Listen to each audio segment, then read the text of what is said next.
All right, so I feel that I deserve this gospel reading a little bit more than usual today. See, I always have considered myself more like Martha than Mary. So whenever this reading comes up, it almost feels like Jesus is scolding me just a little bit. And that's even more pronounced now than in the past because of what we've been focusing on for the last 2 weeks.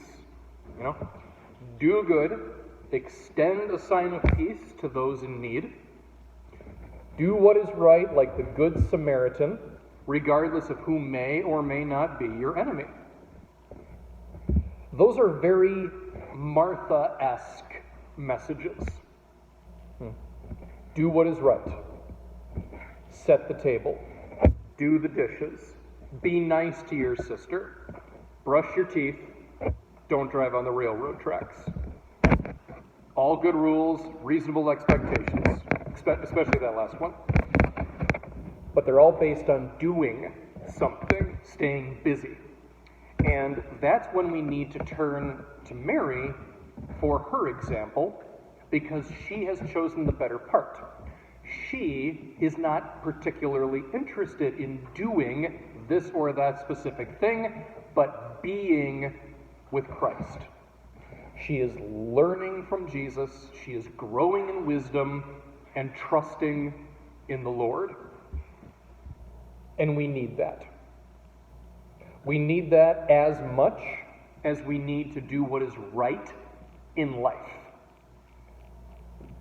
Our faith needs to involve being and doing side by side, Mary and Martha.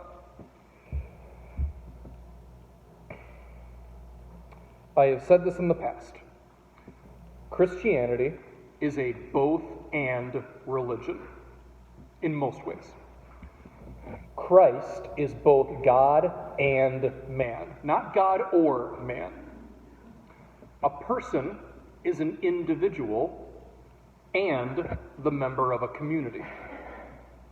We believe in the rights of private property and money. At the same time, we boldly proclaim to the world, money is not everything, and stuff is not going to make you happy or fulfilled. So in short, we need to respect the beautiful complexity that is human life. And the truth is very rarely 100% one thing and 0% its other thing.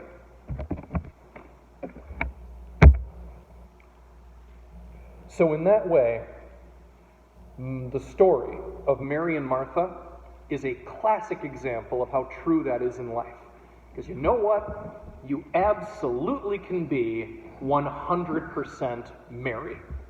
You can be 100% in line with prayer, wisdom, knowing in your heart that you are truly a friend of Christ, and that is awesome. That is fantastic.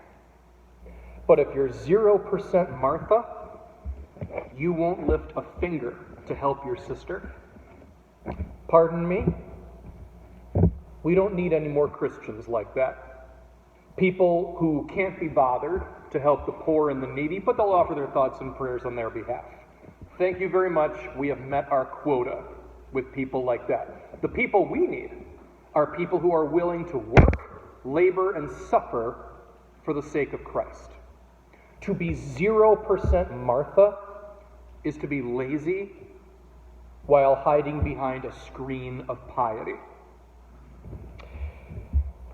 The opposite is every bit as unhelpful.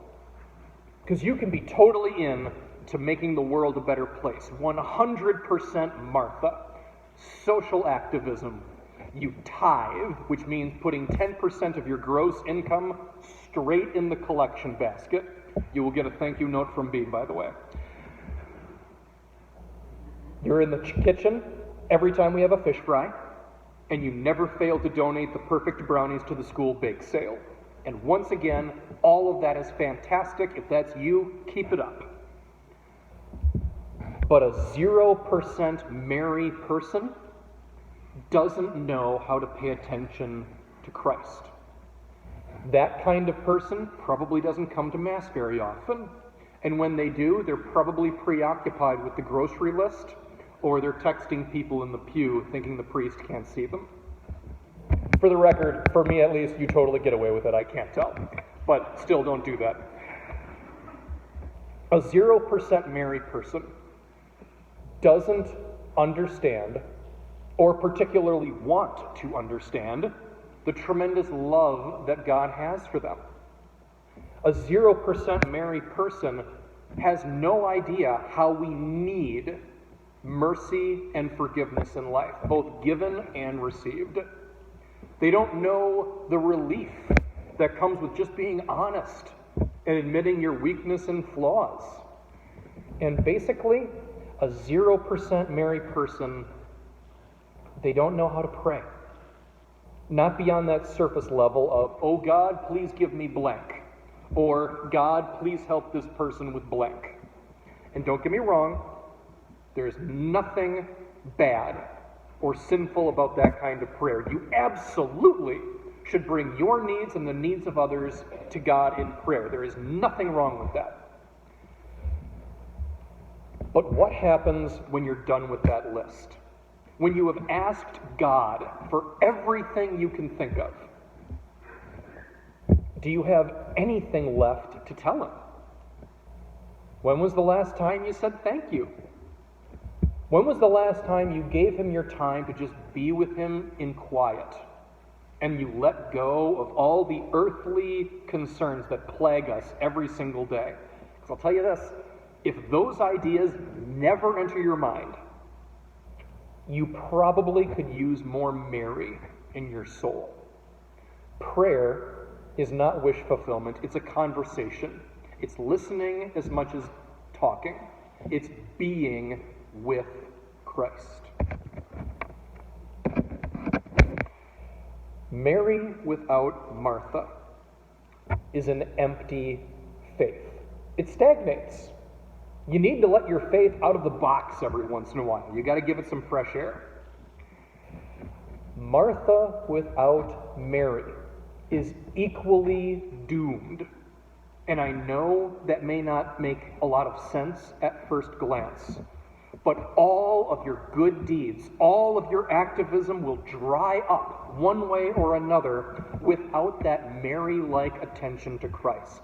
Your passion for making the world a better place, it will either cool into apathy and boredom, or it will warp into something that only serves your selfishness and ego. We need to keep our focus on Christ so that we don't get lost. That's why you need both.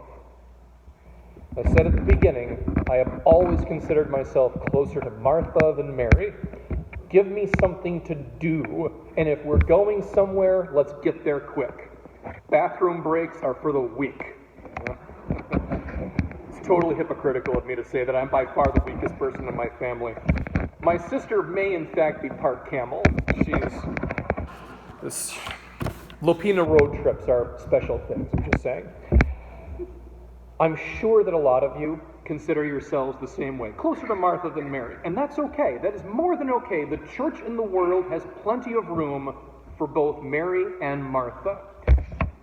All I'm asking today is that you remember that Christianity is ultimately a both-and religion. Favoring one extreme at the expense of the other is rarely helpful. So be with Jesus. Listen to him regularly and attentively, primarily by coming to Mass, but also stand ready to do good in the world when that opportunity arises.